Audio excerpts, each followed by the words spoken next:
সন্তানের মেধা শক্তি বেড়ে যাবে যদি মায়েরা এই দুইটি আমল করে সন্তানের মাথায় ফু দিতে পারেন। রাতের বেলায় সন্তান যখন ঘুমিয়ে যাবে তখন মায়েরা এই দুইটি আমল করে নিয়মিত সন্তানের মাথায় ফু দিবেন, ইনশাআল্লাহ সন্তানের মেধা শক্তি এবং স্মৃতিশক্তি বৃদ্ধি পেয়ে যাবে এবং এই সন্তান হবে অত্যন্ত মেধাবী এবং স্মৃতিশক্তির অধিকারী। ইবনে আব্বাস রাদিয়াল্লাহু তাআলা আনহুর জন্য আল্লাহ নবী সাল্লাল্লাহু আলাইহি ওয়াসাল্লাম যে দোয়া পড়েছিলেন এবং ইবনে আব্বাস রাদিয়াল্লাহু তাআলা আনহু সেই দোয়ার ফলে অত্যন্ত মেধাবী হয়েছিলেন, অনেক হাদিস তিনি মুখস্থ করতে পেরেছিলেন। সেই দোয়া আমি আপনাদেরকে আজকে শিখাইয়া দিব এবং দ্বিতীয় নাম্বার দোয়া হচ্ছে আল্লাহ পাক নিজে সেই দোয়া শিখিয়ে দিয়েছেন স্মৃতিশক্তি এবং মেধা বৃদ্ধির জন্য।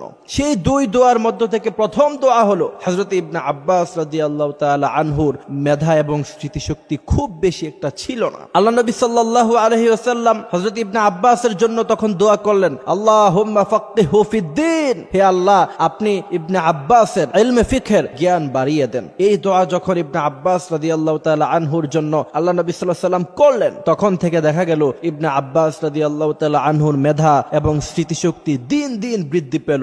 এক পর্যায়ে এসে হযরত ইবনে আব্বাস রাদিয়াল্লাহু তাআলা আনহু অত্যন্ত মেধার অধিকারী হয়ে গেলেন। সুবহানাল্লাহ।